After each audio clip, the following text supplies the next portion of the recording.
ನಮಸ್ತೆ ಫ್ರೆಂಡ್ಸ್, ಇವತ್ತೊಂದು ಒಳ್ಳೆಯ ವಿಡಿಯೋ ಮತ್ತು ಮುಖ್ಯವಾದ ವಿಡಿಯೋ ಮಾಡ್ತಾ ಇದ್ದೇನೆ. ಅದು ಯಾವುದು ಅಂತ ಹೇಳಿದರೆ, ನಿಮಗೆ ಕಷ್ಟ ಬರುತ್ತೆ, ನಿಮ್ಮ ಮನೆಯ ಪರಿಸ್ಥಿತಿ ಕೆಡುತ್ತೆ, ನಿಮಗೆ ಅನಾರೋಗ್ಯ ಬರುತ್ತೆ, ನಿಮಗೆ ಒಂಥರ ಗ್ರಹಚಾರ ಬರುತ್ತೆ ಅಂತ ಹೇಳ್ಕೊಂಡು ಮೊದಲೇ ಸೂಚನೆ ಕೊಡ್ತಾ ಇರ್ತಾರೆ ದೇವರು.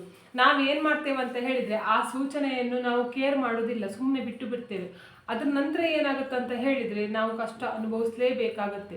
ಆದ್ದರಿಂದ ನಾನೊಂದು ಇವತ್ತು ಕೆಲವೊಂದು ಸೂಚನೆಗಳನ್ನು ಹೇಳ್ತೇನೆ. ಆ ಸೂಚನೆ ಒಂದು ವೇಳೆ ನಿಮಗೆ ಕಂಡು ಬಂದರೆ ಉಂಟಲ್ಲ, ನೀವು ದಯವಿಟ್ಟು ಆಯಿತಾ ಅಲರ್ಟ್ ಆಗಿರಬೇಕು. ಏನಂತ ಹೇಳಿದ್ರೆ, ನೆಕ್ಸ್ಟ್ ಮುಂದೆ ನಮಗೆ ಕಷ್ಟ ಬರೋದ್ರಲ್ಲಿದೆ. ಆ ಕಷ್ಟ ನಮಗೆ ಬರದೇ ಇರುವ ಹಾಗೆ ತಪ್ಪಿಸಿಕೊಳ್ಳೋದು ಹೇಗೆ ಅಂತ ಹೇಳ್ಕೊಂಡು ನೀವು ತಿಳ್ಕೊಬೋದು. ಒಂದು ಸಲ ನೋಡಿ, ಜ್ಯೇಷ್ಠ ದೇವಿ ಅಂದರೆ ದರಿದ್ರ ಲಕ್ಷ್ಮಿ ನಿಮ್ಮ ಮನೆ ಒಳಗಡೆ ಬಂದ್ಲು ಅಂತ ಹೇಳ್ಕೊಂಡು ಹೇಳಿದರೆ, ಅವಳನ್ನು ಹೊರಗಡೆ ಹಾಕೋದು ತುಂಬ ಕಷ್ಟ.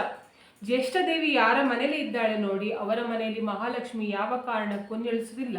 ಯಾಕಂತ ಹೇಳಿದ್ರೆ, ಜ್ಯೇಷ್ಠ ದೇವಿಗೂ ಮತ್ತು ಮಹಾಲಕ್ಷ್ಮಿಗೆ ಅಂದರೆ ಅವರ ಅಕ್ಕ ತಂಗಿಯರಾಗಿದ್ದರೂ ಕೂಡ ಒಬ್ಬರನ್ನು ನೋಡಿದರೆ ಒಬ್ಬರಿಗೆ ಆಗೋದಿಲ್ಲ. ಆದ್ದರಿಂದ ನಾನು ಹೇಳ್ತಾ ಇದ್ದೇನೆ, ಈ ಸೂಚನೆಗಳು ನಾನು ಒಟ್ಟು 12 ಸೂಚನೆಗಳನ್ನು ಹೇಳ್ತೇನೆ. ಈ ಸೂಚನೆ ಒಂದು ವೇಳೆ ನಿಮಗೆ ಕಂಡು ಬಂದರೆ ದಯವಿಟ್ಟು ನೀವು ಜಾಗ್ರತೆಯಾಗಿರಬೇಕು. ಇವಾಗ ಮೊದಲನೇ ಸೂಚನೆ ಯಾವುದು ಅಂತ ಹೇಳಿದರೆ, ನೀವು ಇಷ್ಟು ತನಕ ಮಾತಾಡ್ತಿರೋ ಬಿಡ್ತಿರೋ, ಆದರೆ ಇನ್ನು ಮುಂದೆ ಉಂಟಲ್ಲ, ನಿಮ್ಮ ಮನೆಗೆ ದರಿದ್ರ ಲಕ್ಷ್ಮಿ ಬರ್ತಾ ಇದ್ದಾಳೆ ಅಂತ ಹೇಳುವಾಗ ಪದೇ ಪದೇ ಈ ಮಾತನ್ನು ನೀವು ಮನೆಯಲ್ಲಿ ಕೇಳುವ ಹಾಗೆ ಆಗುತ್ತೆ. ಅದು ಯಾವ ಮಾತು ಅಂತ ಹೇಳಿದರೆ, ನಮಗೆ ದರಿದ್ರ ಬರುತ್ತೇನೋ, ನಮಗೆ ಕಷ್ಟ ಬರುತ್ತೇನೋ, ನಮ್ಮ ಮನೆಯಲ್ಲಿ ದರಿದ್ರ ಲಕ್ಷ್ಮಿ ನೆಲೆಸಿದಳೇನೋ, ನಮಗೆ ಇನ್ನು ಸಾಲ ಆಗುತ್ತೇನೋ, ಸಾಲ ನಮ್ಮ ತಲೆ ಮೇಲೆ ಬೀಳುತ್ತೇನೋ, ನಮ್ಮದು ಇರುವ ಒಡವೆಗಳೆಲ್ಲ ಬ್ಯಾಂಕಿಗೆ ಹೋಗುತ್ತೇನೋ, ನಮ್ಮ ಜೀವನ ಇನ್ನು ಈ ರೀತಿಯಲ್ಲಿ ಇರುವುದಿಲ್ಲ ಏನೋ, ಮುಂದೆ ಕಷ್ಟ ಬರೋದ್ರಲ್ಲಿ ಉಂಟೇನೋ ಅಂತ ಹೇಳ್ಕೊಂಡು ಪದೇ ಪದೇ ನಿಮ್ಮ ಬಾಯಲ್ಲಿ ಅಥವಾ ಮನೆಯಲ್ಲಿ ಯಾರ್ದಾದ್ರೂ ಬಾಯಲ್ಲಿ ಬರ್ತಾ ಉಂಟು ಅಂತ ಹೇಳಿದರೆ, ಅದನ್ನು ನೀವು ನೆಗ್ಲೆಕ್ಟ್ ಮಾಡಲಿಕ್ಕೆ ಹೋಗಬೇಡಿ. ಯಾಕಂತ ಹೇಳಿದರೆ, ಇದು ಕೂಡ ಉಂಟಲ್ಲ, ಜ್ಯೇಷ್ಠ ದೇವಿ ನಿಮಗೆ ದೇವರು ಉಂಟಲ್ಲ ಫಸ್ಟೇ ಸೂಚನೆ ಕೊಡ್ತಾ ಇದ್ದಾರೆ. ಈ ರೀತಿಯಲ್ಲಿ ಮಾತಾಡಬೇಡಿ, ನನಗೆ ಆಗೋದಿಲ್ಲ, ನಮ್ಮ ಮನೆಗೆ ಕಷ್ಟ ಬರುತ್ತೆ, ನಮ್ಮ ಮನೆಯಲ್ಲಿ ಜ್ಯೇಷ್ಠ ದೇವಿ ನೆಲೆಸಿದಾಳೆ ಅಂತ ಹೇಳ್ಕೊಂಡು ಮಾತಾಡಬೇಡಿ ಅಂತ ಹೇಳ್ಕೊಂಡು ಹೇಳೋದಕ್ಕೆ ಸೂಚನೆ ಕೊಡ್ತಾ ಇದ್ದಾರೆ. ದೇವರು ಮೊದಲೇ ನಿಮಗೆ ಸೂಚನೆ ಕೊಡ್ತಾ ಇರ್ತಾರೆ. ಏನಂತ ಹೇಳಿದರೆ, ನೆಕ್ಸ್ಟ್ ನಿಮಗೆ ಮನೆಯಲ್ಲಿ ಕಷ್ಟ ಬರಲಿಕ್ಕೆ ಉಂಟು, ನೀವೇ ಕಷ್ಟವನ್ನು ಆಹ್ವಾನ ಮಾಡ್ತಾ ಇದ್ದೀರಾ, ಅಂದರೆ ಬಾ ಬಾ ಅಂತ ಹೇಳ್ಕೊಂಡು ಕರಿತಾ ಇದ್ದೀರಾ, ಜ್ಯೇಷ್ಠ ದೇವಿಯನ್ನು ನೀವೇ ಕರಿತಾ ಇದ್ದೀರಾ ಅಂತ ಹೇಳ್ಕೊಂಡು ದೇವರು ಮೊದಲೇ ಸೂಚನೆ ಕೊಡ್ತಾ ಇರೋದು. ಆದ್ದರಿಂದ ಉಂಟಲ್ಲ, ನೀವೇನು ಮಾಡಿ ಅಂತ ಹೇಳಿದರೆ, ಇನ್ನು ಮುಂದೆ ಈ ಥರದ್ದು ಮಾತು ಹೇಳಲಿಕ್ಕೆ ಹೋಗಬೇಡಿ. ಯಾವುದೇ ಕೂಡ ಪರಿಸ್ಥಿತಿ ಇದ್ರೂ ಕೂಡ ನಮಗೆ ಒಳ್ಳೇದಾಗುತ್ತೆ ಅಂತ ಹೇಳ್ಕೊಂಡು ಹಾಗೂ ಹೇಳುವ ಮಾತನ್ನು ಬಿಟ್ಟರು ಉಂಟಲ್ಲ, ನಮಗೆ ಕೆಟ್ಟದಾಗುತ್ತೆ ಅಂತ ಹೇಳ್ಕೊಂಡು ಯಾವ ಕಾರಣಕ್ಕೂ ಕೂಡ ಮನೆಯಲ್ಲಿ ಮಾತಾಡಲಿಕ್ಕೆ ಹೋಗಬೇಡಿ. ಇವಾಗ ಎರಡನೇದು ಏನಂತ ಹೇಳಿದರೆ, ನೀವು ಇಷ್ಟು ದಿವಸ ಚಂದ ಡ್ರೆಸ್ ಹಾಕೊಂಡಿರ್ತೀರ, ಚಂದ ಬಟ್ಟೆ ಹಾಕೊಂಡಿರ್ತೀರ, ಕ್ಲೀನ್ ಆಗಿರ್ತೀರ. ಆದರೆ ನಿಮಗೆ ಮುಂದೆ ದರಿದ್ರ ಬರೋದ್ರಲ್ಲಿ ಇದೆ ಅಂತ ಹೇಳ್ಕೊಂಡು ಆಗುವಾಗ, ನಿಮ್ಮ ಮನೆಯಲ್ಲಿ ಯಾರು ಬೇಕಾದರೂ ಈ ಕೆಲಸ ಮಾಡ್ಬೋದು.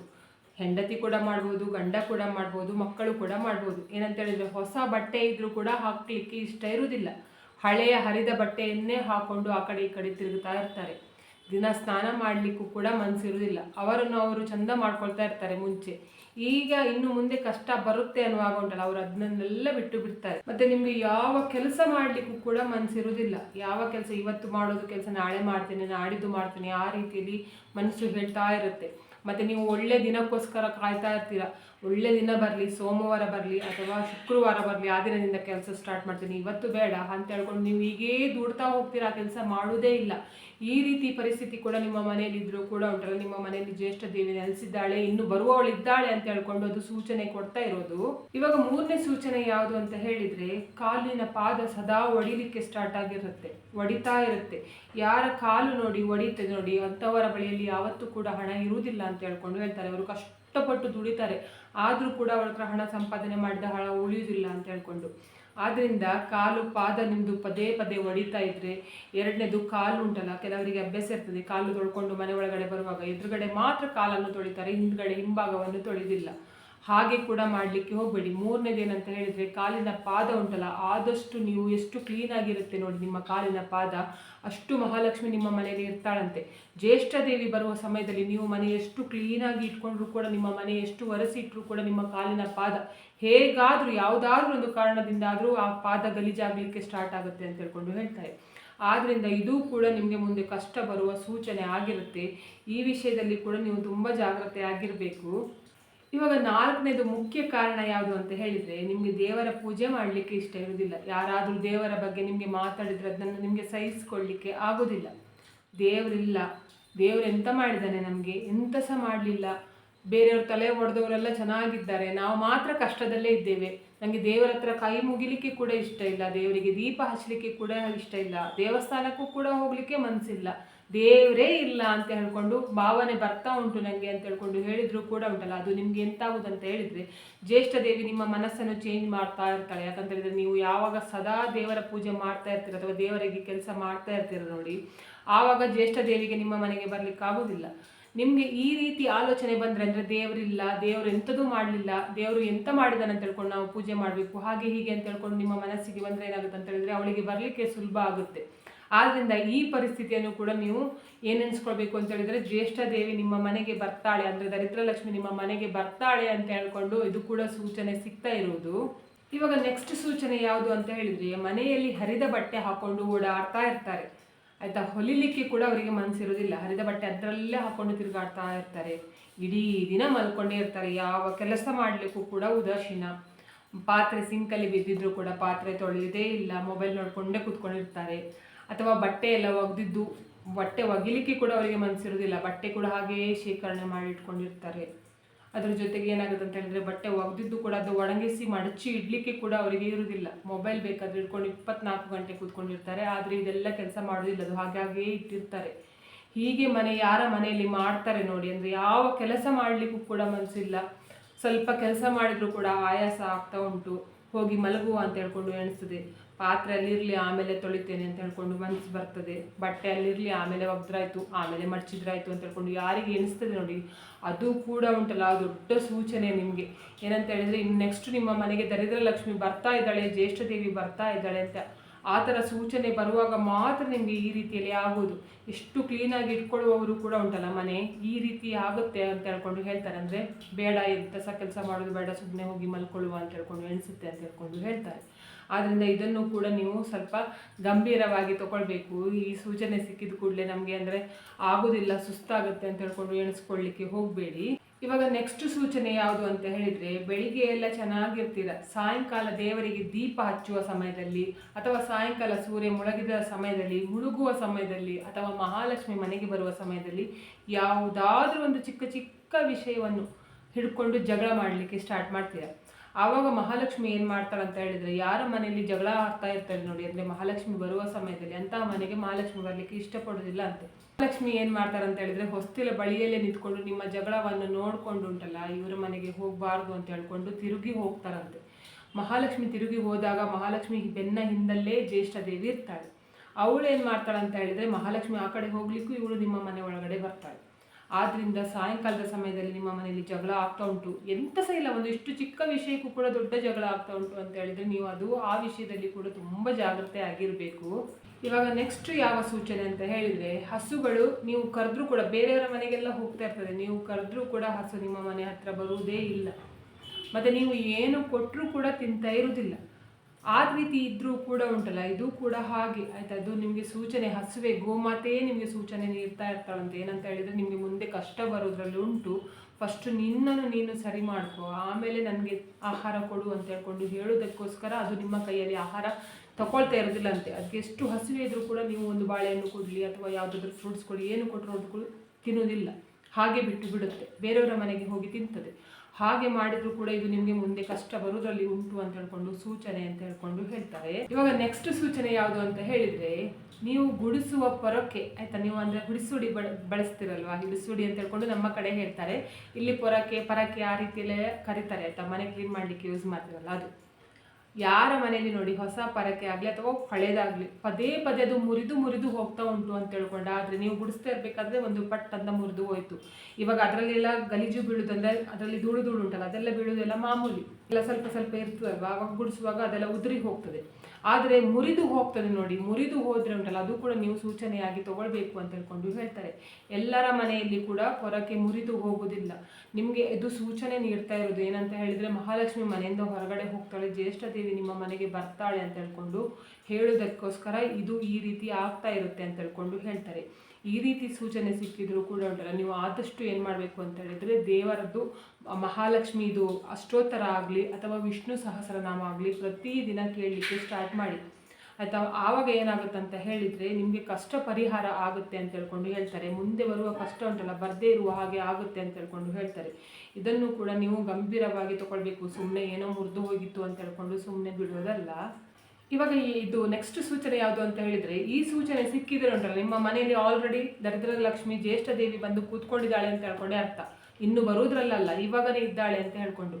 ಯಾವ ಸೂಚನೆ ಅಂತ ಹೇಳಿದರೆ, ನಿಮ್ಮ ಮನೆಯಲ್ಲಿ ಪದೇ ಪದೇ ಕೈ ತಪ್ಪಿ ಆಗಲಿ, ಏನೇ ಆಗಲಿ, ಮಕ್ಕಳು ಆಟ ಆಡ್ತಾ ಆಗಲಿ, ಯಾವುದೇ ರೀತಿಯಲ್ಲಾಗಲಿ ಹಾಲು ಚೆಲ್ತಾ ಇರುತ್ತೆ. ಇಲ್ಲ ಅಂತ ಹೇಳಿದರೆ ಪದೇ ಪದೇ ನೀವು ಗ್ಯಾಸಲ್ಲಿ ಇಟ್ಟ ಹಾಲು ಉಕ್ಕಿ ಹೋಗ್ತಾ ಇರುತ್ತೆ. ಇಲ್ಲ ಅಂತ ಹೇಳಿದರೆ ನಿಮ್ಮ ಕೈಯಿಂದ ಎಣ್ಣೆ ಚೆಲ್ತಾ ಇರುತ್ತೆ.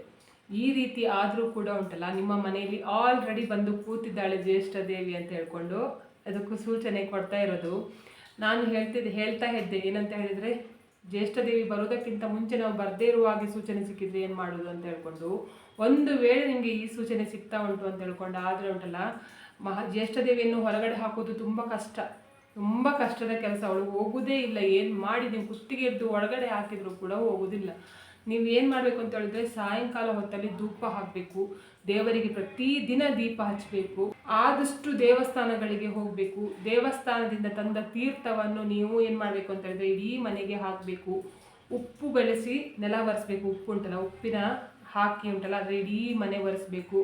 ಆದಷ್ಟು ಮನೆಯಲ್ಲಿ ಬಲೆ ಮತ್ತು ಧೂಳು ಇರದೇ ಇರುವ ಹಾಗೆ ನೋಡ್ಕೋಬೇಕು.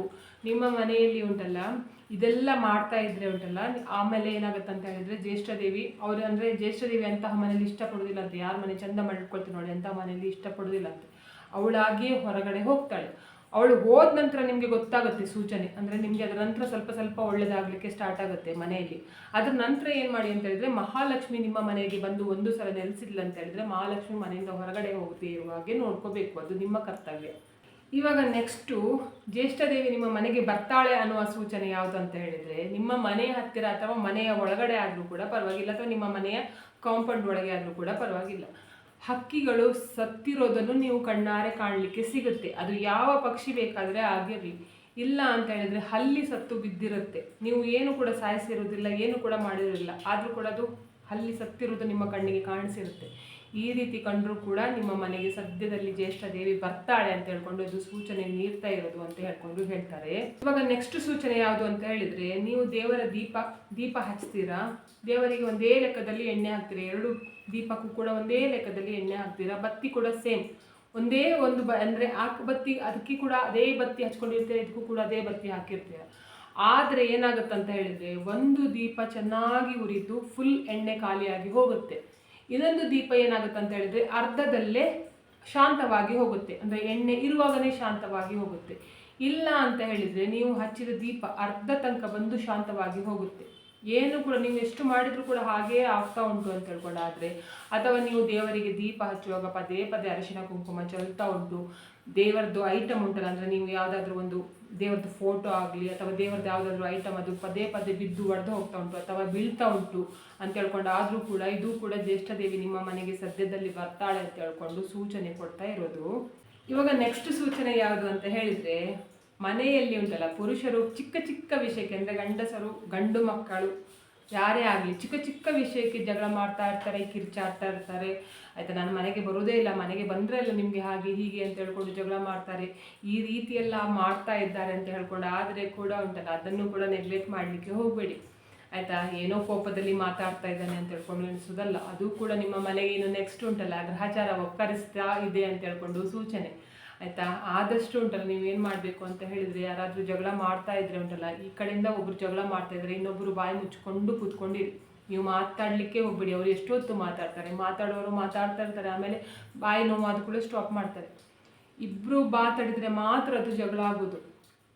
ಒಂದು ಬಾಯಿಯಲ್ಲಿ ಮಾತಾಡ್ತಾ ಇದ್ರೆ ಜಗಳ ಆಗೋದಿಲ್ಲ. ಈ ಕಡೆಯಿಂದ ಯಾರೇ ಬೇಕಾದರೆ ಜಗಳ ಸ್ಟಾರ್ಟ್ ಮಾಡಿರಲಿ, ಗಂಡಸು ಬೇಕಾದರೆ ಮಾಡಲಿ, ಹೆಂಗಸು ಬೇಕಾದರೆ ಜಗಳ ಮಾಡ್ತಾ ಇರಲಿ. ಒಬ್ಬರು ಬಾಯಿ ಮುಚ್ಕೊಂಡು ಕೂತ್ಕೊಂಡಿದ್ರೆ ಅಂತ ಆಗ್ತಂತ ಹೇಳಿದ್ರೆ ಅದು ಜಗಳ ದೊಡ್ಡದಾಗೋದಿಲ್ಲ. ಇಬ್ಬರೂ ಕೂಡ ಮಾತಾಡ್ತಾ ಇದ್ರೆ ಮಾತ್ರ ಅದು ಜಗಳ ಆಗ್ತಾ ಇರೋದಲ್ವಾ. ಆದ್ದರಿಂದ ನಾನು ಹೇಳಿದೆ, ನಿಮ್ಮ ಮನೆಯಲ್ಲಿ ಮಹಾಲಕ್ಷ್ಮಿ ಇರಬೇಕು ಅಂತ ಹೇಳಿದರೆ ಯಾರೇ ಬೇಕಾದರೂ ಜಗಳ ಸ್ಟಾರ್ಟ್ ಮಾಡಲಿ, ನೀವು ಮಾತ್ರ ಬಾಯಿ ಮುಚ್ಕೊಂಡು ಇರಿ, ಏನೂ ಮಾತಾಡಲಿಕ್ಕೆ ಹೋಗಬೇಡಿ. ಅವಾಗ ಜಗಳ ಆಗೋದಿಲ್ಲ. ಆ ಕಡೆಯಿಂದ ಒಬ್ಬರೇ ಮಾತಾಡ್ತಾ ಇರ್ತಾರಲ್ಲ, ಎಷ್ಟು ಹೊತ್ತು ಮಾತಾಡ್ತಾರೆ, ಮಾತಾಡಿ ಸುಸ್ತಾದ ನಂತರ ಅವರೇ ಸ್ಟಾಪ್ ಮಾಡ್ತಾರೆ, ಹೋಗ್ತಾರೆ ಎದ್ಕೊಂಡು. ಆದ್ದರಿಂದ ನಾನು ಹೇಳ್ತಿರೋದು, ನಿಮಗೆ ಮಹಾಲಕ್ಷ್ಮಿ ಬೇಕಾದರೆ ಬಾಯಿ ಮುಚ್ಕೊಂಡು ಇರಬೇಕು.